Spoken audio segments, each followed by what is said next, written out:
Hello guys. So last class में हमने electromagnetic induction किया था। आज हम आगे करते हैं application of electromagnetic induction, electric generator. So electric generator देखिए क्या होता है। Electric generator is a device, एक डिवाइस होता है which convert mechanical energy into electrical energy. Electric generator is a device which convert mechanical energy into electrical energy. Electric energy में convert करता है मैकेनिकल एनर्जी को। आप लोगों ने जनरेटर वगैरह देखे होंगे, इनको मैनुअली चलाया जाता है, तो वहां पे हम क्या करते हैं, मैकेनिकल एनर्जी को इलेक्ट्रिकल एनर्जी में कन्वर्ट कर रहे हैं। ओके, तो किस तरीके से काम करता है ये वो पढ़ते हैं। प्रिंसिपल, इलेक्ट्रिक जनरेटर का प्रिंसिपल होता है it is based on EMI. Electromagnetic induction हमने लास्ट क्लास में किया था। इलेक्ट्रोमैग्नेटिक इंडक्शन क्या होता है, that is magnetic flux changes EMF induce, means whenever the magnetic flux link with coil changes emf get induced in the coil। तो इस principal पे ये काम करता है, जब कभी भी मैग्नेटिक फ्लक्स चेंज होगा कॉइल के अंदर तो उससे क्या इंड्यूस होगा, ईएमएफ इंड्यूस होगा। Construction and diagram. कंस्ट्रक्शन देखिए इसकी, पहले इसका डायग्राम बनाते हैं हम। आपको पहले north and south pole draw करने हैं। मैग्नेटिक पोल है, इसके बीच में हमने एक आर्मेचर कॉइल डाल रखी है। ये लिखा हुआ ABCD is a rectangular coil consist large number of turns of copper wire bound over laminated soft iron core. यहाँ पे हम एक सॉफ्ट आयरन कोर यूज करते हैं और उसके ऊपर लैमिनेटेड कॉइल का यूज किया जाता है। कॉपर वायर बाउंड कर देते हैं जो इंसुलेटेड होती हैं। सो एबीसीडी क्या है यहाँ पे, आर्मेचर। आर्मेचर को मैग्नेटिक फील्ड के बीच में रखा गया है, इसके ऊपर number of turns of coil क्या होती है, बाउंड होती है। ओके, इसके बाद ये है हमारे पास रिंग R1 R2। ये मेटल रोड होती है जिन्हें हम बोलते हैं carbon brushes B1 and B2, और इसको कनेक्ट किया गया लोड रेजिस्टेंस से। यहां से हमें आउटपुट मिलेगी। ठीक है, लोड रेजिस्टेंस से हम क्या लेंगे, आउटपुट लेंगे। तो इसके पार्ट्स देख लो। पहला पार्ट है, it consist mainly four part. पहला पार्ट है armature. Armature is a rectangular coil, यहाँ पे दिख रही है जो रेक्टेंगुलर कॉइल, ये आर्मेचर होता है। इसको कहाँ रखा जाता है, मैग्नेटिक पोल के बीच में। Field magnet, north and south pole. ये नॉर्थ पोल और साउथ पोल क्या है, फील्ड मैग्नेट है। They provide strong magnetic field, ये मैग्नेटिक फील्ड प्रोवाइड करेंगे स्ट्रॉन्ग। स्लिप रिंग, ये दोनों स्लिप रिंग है, ये आर्मेचर की कॉइल से कनेक्ट होते हैं। यहां से जो करंट आएगा वो इन रिंग के पास जाएगा। ये होलो मेटेलिक रिंग होती है, ये आर्मेचर के साथ रोटेट करती है। जैसे आर्मेचर रोटेट करेगा उसके साथ साथ रिंग भी रोटेट करेगी। So R1 and R2 is the hollow metallic ring and they rotate with the armature coil and it connected with the armature। armature से ही कनेक्टेड होती है। ओके, इसके बाद आता है ब्रेसिस। ब्रेसिस क्या है, कार्बन ब्रेसिस है हमारे पास B1 and B2। They are carbon brushes. ये स्टेशनरी होती है, ये एक फिक्स प्लेट होती है यहाँ पे, ये मूवेबल नहीं है। R1 एंड R2 तो मूव करती है इसके साथ, पर ये अपनी जगह पे फिक्स रहती है। And it pass current to the external load resistance. ये क्या करती है, जो करंट यहाँ से आया है उस करंट को लोड रेजिस्टेंस में पास करते हैं जहां से हमें आउटपुट मिल रही है। यहाँ पे हम गैल्वेनोमीटर भी यूज कर सकते हैं, गैल्वेनोमीटर में हमें करंट की डायरेक्शन दिखाई देगी। ओके, इसके बाद क्या करते हैं वर्किंग। इलेक्ट्रिक जनरेटर कैसे काम करता है, तो वर्किंग से पहले देखिए हमने पढ़ा है प्रिंसिपल में कि ये ईएमआई पे बेस्ड है। लास्ट वीडियो में हमने ईएमआई के बारे में पढ़ा था, इलेक्ट्रोमैग्नेटिक इंडक्शन। कि इलेक्ट्रोमैग्नेटिक इंडक्शन क्या होता है, जब मैग्नेटिक फ्लक्स चेंज होता है तो उससे करंट इंड्यूस होता है, उससे ईएमएफ बनता है, राइट। अब उसमें हमने पढ़ा है various method of producing EMF में कि फ्लक्स क्या होता है, बी ए कोस थीटा। अगर मैं मैग्नेटिक फील्ड को चेंज करूं या एरिया को चेंज करूं या फिर थीटा को चेंज करूं तो इससे क्या होगा, मैग्नेटिक फ्लक्स चेंज होगा। मैग्नेटिक फ्लक्स चेंज होने से ईएमएफ इंड्यूस होगा, राइट। अब हमारे पास मैग्नेटिक फील्ड तो होगी फिक्स, मैग्नेटिक पोल हमने फिक्स कर दिया जनरेटर के अंदर। एरिया, ये एरिया भी फिक्स हो गया कि किस एरिया में काम करना है। हमारे पास क्या वेरिएबल है, थीटा। हमें चेंज करना पड़ेगा थीटा को, उसी से ही ईएमएफ इंड्यूस होगा। तो देखिए, let at any time T the coil rotate clockwise direction. Okay, ये जो कॉइल है ये क्लॉकवाइज डायरेक्शन में रोटेट कर रही है। सपोज करिए ये कॉइल है हमारे पास, इसको मैं यहाँ पे लगा देता हूँ। ये वाला पॉइंट तो हमारा A, this is B, C and D. Okay, तो ये हमारे पास चार इसके पॉइंट हो गए, A B C D. Okay, अब ये कॉइल रोटेट कर रही है क्लॉकवाइज डायरेक्शन में इस तरीके से। क्लॉकवाइज कैसे करेगी, ऐसे ऐसे रोटेट करेगी। अब यहाँ पे देखो ए बी कहाँ आ रहा है, ए बी बाहर की तरफ आ रहा है, A B move outward and C D move downward.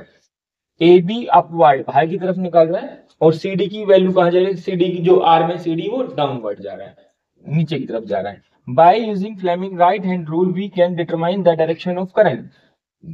Fleming right hand rule use करके हम डायरेक्शन ऑफ करंट को डिटरमाइन करेंगे। क्या होता है फ्लेमिंग राइट हैंड रूल, देखिए अगर हम अपने राइट हैंड की फिंगर्स को इस तरीके से रखें कि म्यूचुअली परपेंडिकुलर है, thumb, four finger and the central finger, ये क्या होता है, force, magnetic field and current. Father mother child, ऐसे आपको याद रखना है, फादर मदर चाइल्ड। फादर मतलब एफ से फोर्स, मदर एम से मैग्नेटिक फील्ड एंड सी से करंट। अब यहाँ पे देखो मैग्नेटिक फील्ड की डायरेक्शन नॉर्थ से साउथ की तरफ जा रही है, इस तरफ। ओके, तो हमने ये मैग्नेटिक फील्ड की डायरेक्शन में रख दिया है।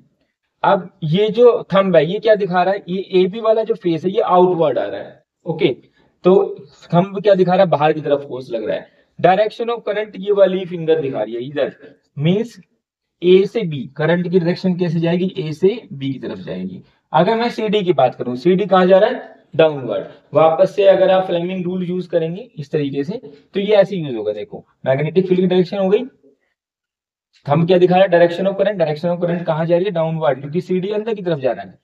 और डायरेक्शन ऑफ करंट कहां आ रही है, नीचे की तरफ। तो सीडी में डायरेक्शन ऑफ करंट कैसे दिखाई देगी हमें, सीडी। तो इस तरीके से करंट रोटेट करेगा ए बी सी डी।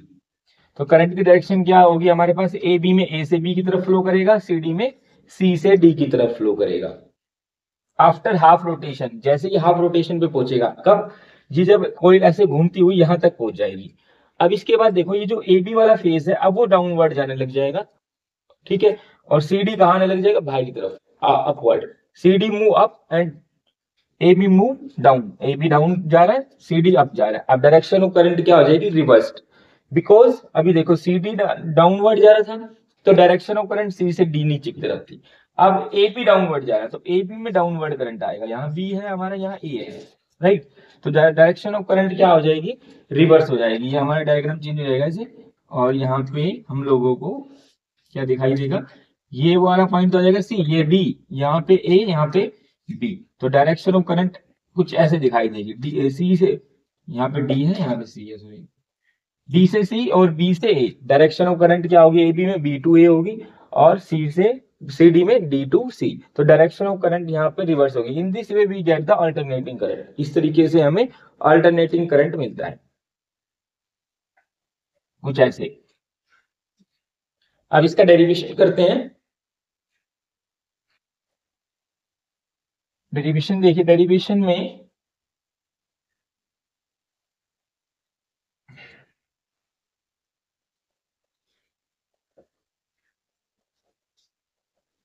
फ्लक्स क्या इंड्यूस हुआ, फ्लक्स का फॉर्मूला क्या होता है, B A cos theta.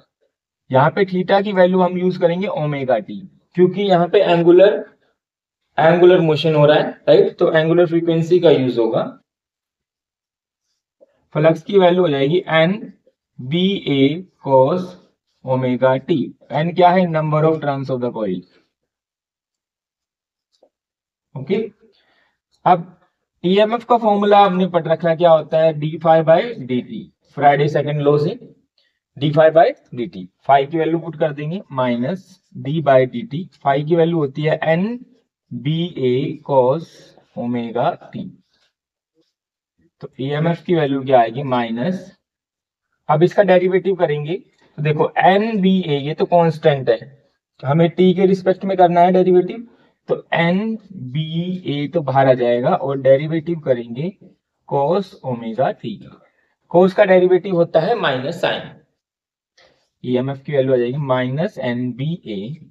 Cos का डेरिवेटिव होता है minus sign omega T, multiply में ओमेगा टी का डेरिवेटिव करेंगे तो क्या आएगा, ओमेगा।